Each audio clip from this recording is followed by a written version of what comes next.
J'ai parlé des jeunes, les jeunes dont on parle toujours et tout. Moi, ce qui me plaît, c'est de voir ces jeunes dans un contexte similaire à celui de ce soir. Quand je vois Fekir, qui ce soir ne retient pas la lumière, parce qu'elle est projetée sur Gourcuff qui revient, sur Lacazette qui est la vedette de l'attaque, on regarde le milieu de terrain, et Fekir qui est là avec Gourcuff derrière Lacazette, eh bien il est dans un rôle de jeune. Très talentueux, parce que ne serait-ce que sur le but, ce qu'il fait, c'est la preuve de talent. Le mec qui arrive devant un gardien, qui met une pichenette, qui met pas une frappe n'importe comment, c'est déjà la preuve que le mec a des vraies qualités techniques. Le jeune, il doit être bon d'abord dans un rôle d'adjoint. Ça peut pas être tout de suite la vedette. Et ces jeunes-là, trop souvent, on en a fait tout de suite. Il faut qu'il soit titulaire.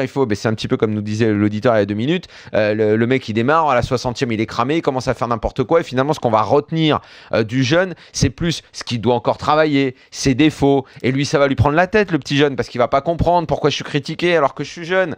Voilà, la meilleure façon de lancer des jeunes comme ça, c'est justement d'être dans ce genre de contexte là, avec des mecs expérimentés autour d'eux. Et Fekir, franchement, s'il continue comme ça, avec Gourcuff à côté de lui, avec Lacazette, avec des mecs comme Gonalon, là peut-être qu'on va en avoir un qui va être totalement épanoui, et sur le match que je lui vois faire, en plus, t'as vu, il est sorti à la fin, c'était parfait la gestion. Mais t'as remarqué ce qui manquait un petit peu à Lyon ces derniers temps, pour aller dans le sens de ce que tu dis, c'était finalement une certaine hiérarchie. C'est-à-dire, on savait pas trop ce qui se passait. Il y a des joueurs qui devaient partir, qui sont pas partis au bon moment.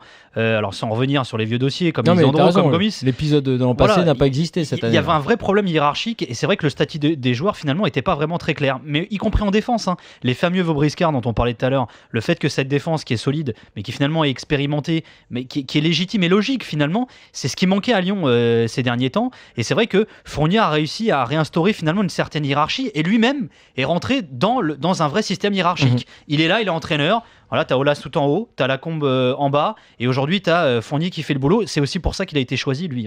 Et ce qui est parfait, c'est que la semaine prochaine, dans le match du dimanche, on aura droit à un Lyon-Marseille qui fait saliver, puisqu'il opposera ça risque d'être pas mal. Les deux meilleures attaques de Ligue 1, et puis surtout deux équipes qui jouent bien.